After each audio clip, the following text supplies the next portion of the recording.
Welcome to the dumbest timeline. We go through the dumbest timeline. Is this truly the dumbest timeline? And welcome to the second episode of the Dumbest Timeline Series 2.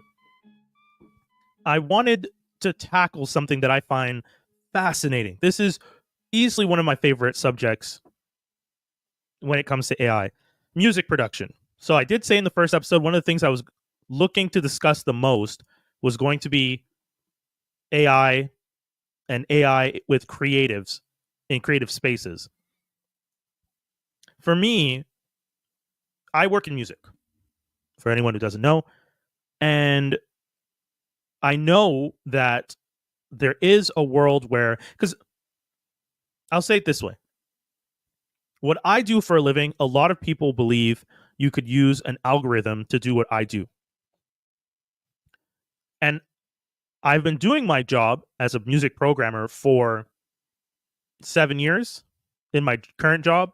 Before that, I was a radio host and produced my own hip-hop music show. Is it possible to just have an algorithm or an AI generate list? Yes. Would an AI be able to possibly, with more information, do a better job than just an algorithm? I believe so. Could an AI do a playlist exactly the way I do one for a client? No. There are specific factors that when I speak to a brand manager and I do my job, I take those into consideration when I'm programming.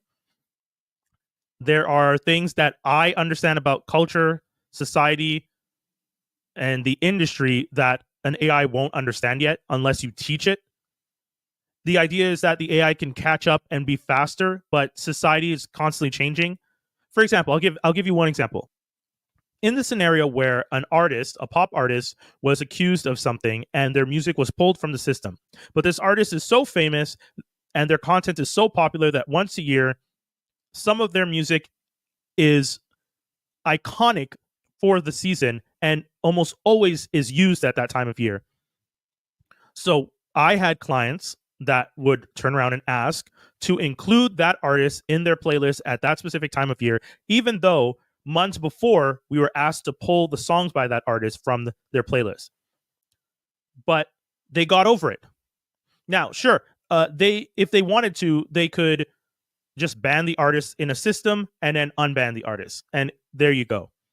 What I've seen on my end is this kind of disconnect sometimes, because a lot of the times with the brand managers and within the companies, there's one person telling me one thing and another person telling me another thing. And my job is to work with both those people and try and make sure everything connects. Whereas if you have one person dealing solely with an AI programmer and isn't on the ball, or I wouldn't even say it's their fault. They have so many things going on. Sometimes you need me to reach out to them to make sure that we're still on track for some of the content that I have to do. I have to do seasonal playlists. I have to do specific branding things. And if that person is, and a brand manager has a lot of tasks, so it's not only for them to have to do everything. And I think that we work as a team to try and set those goals together. And I don't see a world where the AI is doing that yet. So when it comes to music programming it, I still think you need a human element. And I know, of course, I sound biased because it's my job and it's what I do, but I can also speak from literally inside the situation to tell you, don't get me wrong, there are definitely tasks that the AI can do to help make my job easier, but I don't see it doing my job completely. And on top of that, the production and creation of music, that's the thing I want to talk about specifically today. So I'm going to try and keep it short. Like I said, I try to keep these under 20 minutes. Ideally, the goal is 15 minutes max. So let's get into it. Suno and Udio are two programs that are used currently in the world for us to make music. So I'm going to insert a small clip of a song that someone created, this DJ. I'm going to put all the information below because I'm going to credit him. And then I'm going to play you a clip of a song I created using Suno AI based off of this person's work. Yeah, baby, I like it.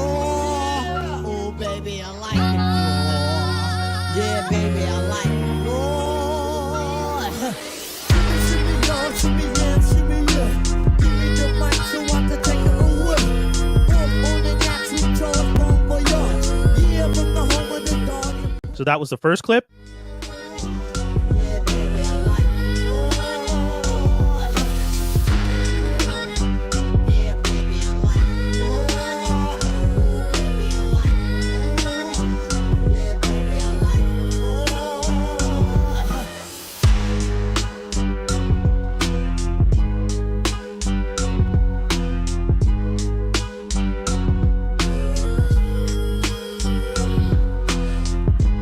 That's the second clip.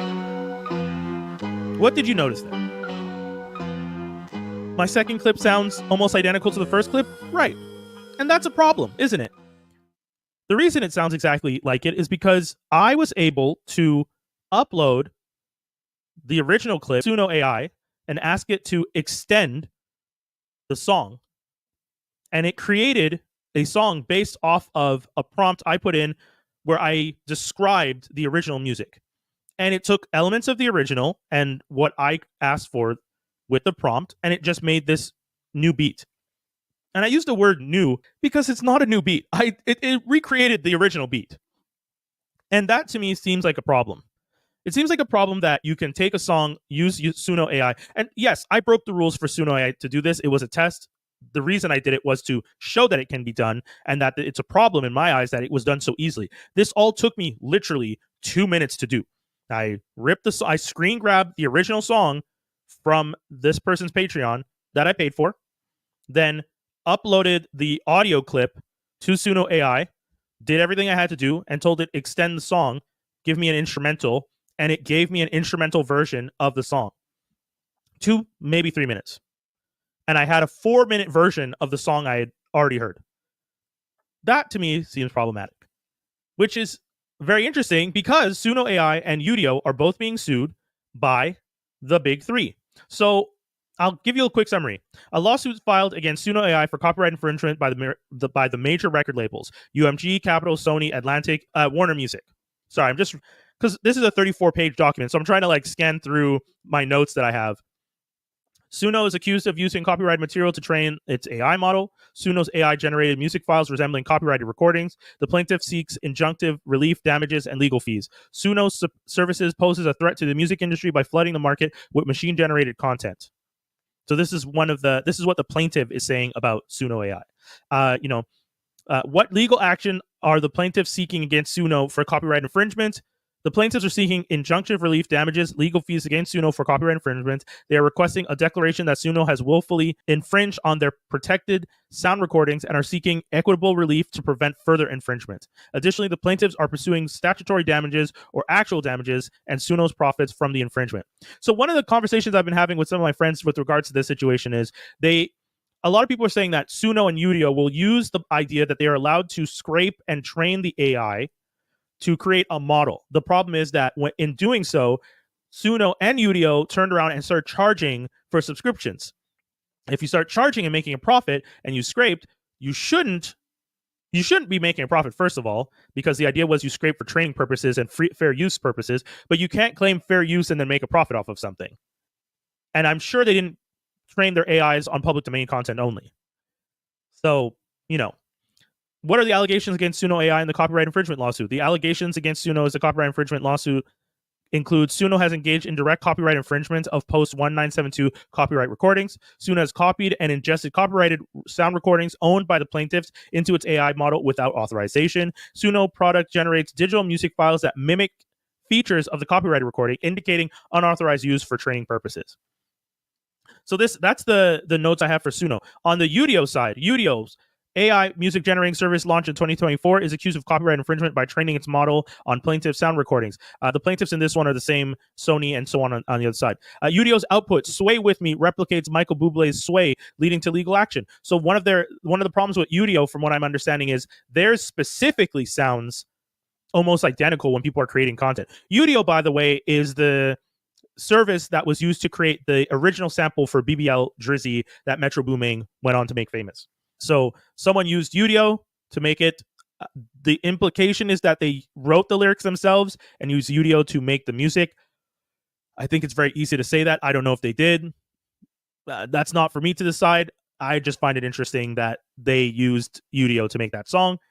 And how does Udio's AI model generate outputs that mimic sound recordings in its training. Udio's AI model generates outputs that mimic sound recording in its training data through a process known as overfitting. This occurs when the model is closely adapted to the data it was trained on, making it challenging to generalize to new data sets. As a result, the model may replicate portions of its training data, leading to outputs that closely resemble the copyrighted recording used during training.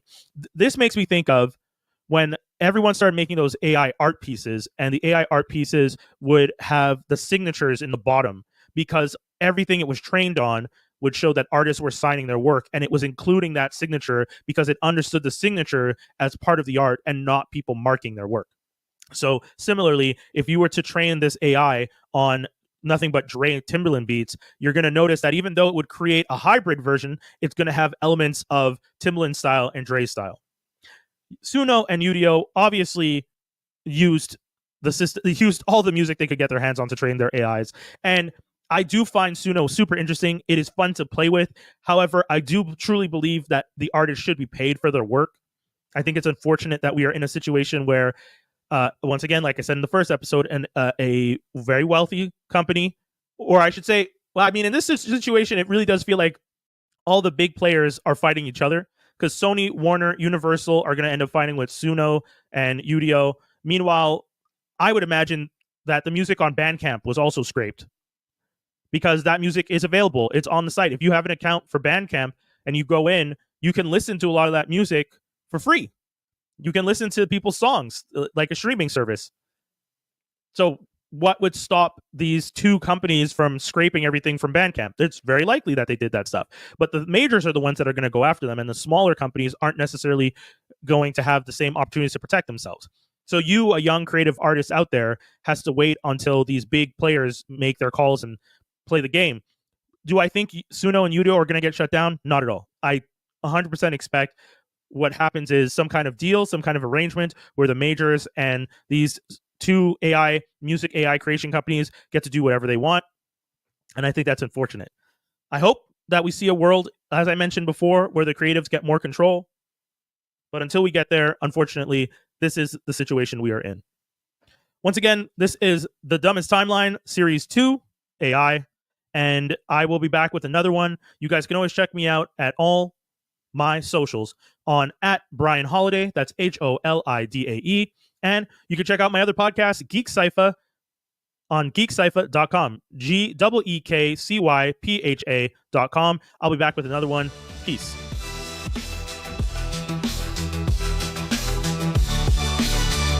The Dumbest Timeline, Series 2, AI, hosted by Brian Holidae. Produced by Brian Holidae for Brian Holidae Productions. Co-produced in partnership with Free X Agents Media. Theme song by Jasper Q. Jones. Mixing by Brian Holidae. Enjoyed the show? Follow this show on Spotify or review it on Apple Podcasts. Lastly, subscribe to The Dumbest Timeline on your favorite podcast app. Thanks for listening.